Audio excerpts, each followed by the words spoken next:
HSC ও সমমানের পরীক্ষায় অংশ নিতে সকাল থেকেই কেন্দ্রে আসতে থাকেন পরীক্ষার্থীরা। তাদের সাথে কেন্দ্রে আসেন অভিভাবকরাও। সকাল 10টা থেকে বাংলা প্রথম পত্রের মধ্য দিয়ে শুরু হয় পরীক্ষা। চট্টগ্রাম শিক্ষা বোর্ডে গত বছরের তুলনায় এবার অংশগ্রহণকারী কলেজের সংখ্যা বাড়লেও পরীক্ষার্থী কমেছে ৩,৩০৭ জন। চলতি বছর পরীক্ষায় অংশ নিচ্ছে ৯৯,৬৬৮ জন শিক্ষার্থী। কেন্দ্রগুলোতে অভিভাবকদের উপচে পড়া ভিড়। লোডশেডিংয়ের কারণে পরীক্ষার্থীদের প্রস্তুতিতে সমস্যা হয়েছে বলে অভিযোগ করেন তারা। যদিও প্রশ্ন সহজের পাশাপাশি পরীক্ষা ভালো হওয়ার কথা জানান পরীক্ষার্থীরা। যা লিখছি যদ্দূর লিখছি স্যাটিসফ্যাক্টরি আছে। আলহামদুলিল্লাহ এক্সাম মোটামুটি আলহামদুলিল্লাহ। এমসিকিউ একটু হার্ড হলেও সিকিউ মোটামুটি সহজ হচ্ছে। সিকিউতে ফুল মার্কস পাইলে একটু ভালো বেশি, এমসিকিউটা একটু ইজি হলে ভালো হতো। এমসিকিউতে একটু মোটামুটি হার্ড, এছাড়া সৃজনশীল যেগুলো ছিল ক ছিল মোটামুটি ভালো ছিল। প্রচুর লোডশেডিং, এই লোডশেডিং না পড়াশোনা অবশ্যই ব্যাঘাত করছে। কি করবো এটা ভাগ্যকে মেনেছি আর। প্রশ্নপত্র ফাঁসের কোনো গুজব আমরা এখন পর্যন্ত পাই নাই। বরিশালে সকাল থেকেই কেন্দ্রে আসতে থাকেন পরীক্ষার্থীরা। এবছর বরিশাল শিক্ষা বোর্ডের অধীনে মোট ১৪২টি কেন্দ্রে ৬০,৪৩৬ শিক্ষার্থী অংশ নেয়। অভিন্ন প্রশ্নপত্রে পরীক্ষা হলেও কোনো সমস্যা হবে না বলে জানান অভিভাবকরা। আর পরীক্ষার্থীরা জানায় প্রশ্নের মান ভালো হয়, পরীক্ষা ভালো হয়েছে।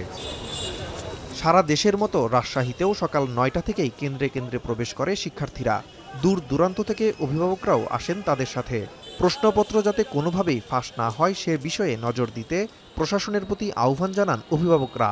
যদিও প্রশ্ন নিয়ে পরীক্ষার্থীরা জানান মিশ্র প্রতিক্রিয়া। পরীক্ষা যদি সুষ্ঠু ও সুন্দরভাবে পরিবেশটা ঠিক থাকে ইনশাআল্লাহ, তাহলে আমার মেয়ে ভালো রেজাল্ট করবে। অ্যাজ এ গার্ডিয়ান হিসেবে আমাদের একটাই দোয়া, সবাই ভালো মতো সুন্দরভাবে পরীক্ষা দেয়। পরীক্ষা কেন্দ্রের আশেপাশে বিশৃঙ্খলার চেষ্টা করলেও তাদের বিরুদ্ধে ব্যবস্থার কথা জানায় শিক্ষা বোর্ড। বোর্ডের রুল আছে 1981, সেই রুল অনুসারে কেউ যদি বিশৃঙ্খলা করে বা পরীক্ষার সাথে সংশ্লিষ্ট কোনো অপরাধ করে সেই রুল অনুসারে তার বিচারের ব্যবস্থা আছে।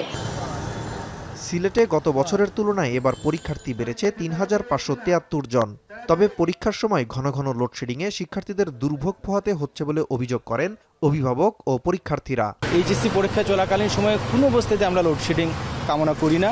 বাচ্চারা যাতে ভালো করে পড়াশোনা করতে পারে এবং এই পরীক্ষায় তারা খুব সুস্থ দেহে অংশ নিতে পারে। দিনের ম্যাক্সিমাম সময় কারেন্ট থাকে না, ঠিক আছে?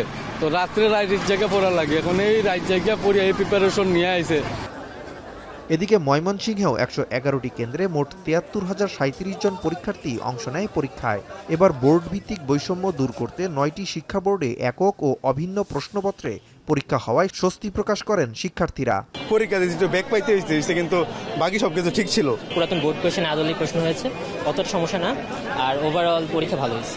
এমসিকিউ যদি ১-২টার মধ্যে সমস্যা ছিল, মানে একটু কনফিউজিং ছিল, বাট আল্লাহর মতো অনেক ভালো পরীক্ষা হয়েছে। এছাড়া কুমিল্লা, যশোর, দিনাজপুর বোর্ডে পরীক্ষার্থীরাও অভিন্ন প্রশ্নপত্রে পরীক্ষা নিয়ে সন্তোষ প্রকাশ করেন। ৮ আগস্ট শেষ হবে এবারের এইচএসসি ও সমমান পরীক্ষা। নাজমুস সাকিব সামি, এখন।